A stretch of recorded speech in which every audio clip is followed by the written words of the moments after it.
Party office ভেঙে দেওয়া হয়েছিল। এই মমতার সময়কালে আমাদের হাজার হাজার কর্মীকে ঘরছাড়া করা হয়েছিল। আমাদের এই ভাঙড়েই অসংখ্য পার্টি অফিস বন্ধ করে দেওয়া হয়েছিল। অসংখ্য মামলা আমাদের কর্মীদের উপরে দেওয়া হয়েছিল, অসংখ্য মামলা। এই ভাঙড় কেন্দ্র থেকেই একেবারে 9 সাল থেকে 9 সালেই ভাঙড়ে অত্যাচার শুরু হয়। 9 সাল থেকে 16 সাল পর্যন্ত ভাঙড় এপাট এবং ওপাট এবং জীবনতলায় প্রায় 40 কোটি টাকার সম্পদ লুট করেছিল তৃণমূল আমাদের কর্মীদের কাছ থেকে।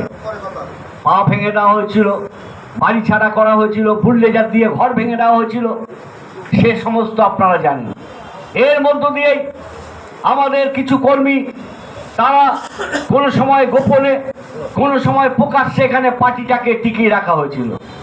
এই আমার এখানে আপনারা জানেন জবেদ আছে, তার বাড়ির রাস্তা বন্ধ করে দেওয়া হয়েছিল, লুট করা হয়েছিল। আমি সবার নাম বলতে চাই না, শুধু আমি এরিয়া সেক্রেটারিকে জানি, তার 8 লাখ টাকা লুট করা হয়েছিল। পলাশ কয়েক মাস ধরে সে বাড়ি ছাড়া ছিল, ঘর ভাড়া, তাকে ঘর ভাড়া করে থাকতে হয়েছিল। রশিদের উপর আক্রমণ, এই আমাদের তরিকুল আছে তাদের উপরে আক্রমণ, বিভিন্ন জায়গায় বিভিন্ন, আমি নাম এখন কার নাম বলবো সবাই দুঃখ পাবেন। প্রত্যেকটা কর্মী কোনো না কোনোভাবে ক্ষতিগ্রস্ত হয়েছিল, প্রত্যেকটা কর্মী। আমি 2-1টা নাম বললাম, কিছু মনে করবেন না। প্রত্যেকটা কর্মী তারা হয়েছিল।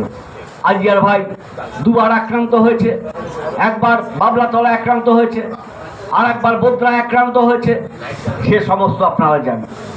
আমরাও ছাড় পাইনি, বিভিন্ন সময় বিভিন্ন মামলা দেওয়া হয়েছে। এমনকি পাওয়ার গ্রিডের সময় আমার বিরুদ্ধে দেশদ্রোহী মামলা দেওয়া হয়েছে, 4 মাস আত্মগোপনে থাকতে হয়েছে। বিভিন্ন রকম ঘটনা ঘটেছে ভাঙড়ে। তার মধ্য দিয়েই আমি ধন্যবাদ জানাবো সিপিআইএম এর সেই সমস্ত কর্মীদের যারা অত্যাচার সহ্য করেও লাল ঝান্ডাকে ভাঙড়ে উঁচু করে রেখেছেন। সেই লাল ঝান্ডাকে উঁচু করে রেখেছিলেন বলেই আজকের আমরা হাজার হাজার মানুষের সমর্থন পাচ্ছি। এই মিটিংয়ে আজকের শত শত মানুষ আজকের উপস্থিত হয়েছে। আমি ধন্যবাদ জানাচ্ছি আইএসএফ এর কর্মীদের। যে সমস্ত আইএসএফ এর কর্মীরা অত্যাচারিত হয়েছেন 21 সালের পর, তাদের নামে 800 ছেলের নামে কেস দেওয়া হয়েছে। আইএসএফ এর কর্মীরা একেবারে বারাইপুরে জেল ভর্তি ছিল আইএসএফ এর কর্মীরা, তাদেরও আমি ধন্যবাদ জানাচ্ছি।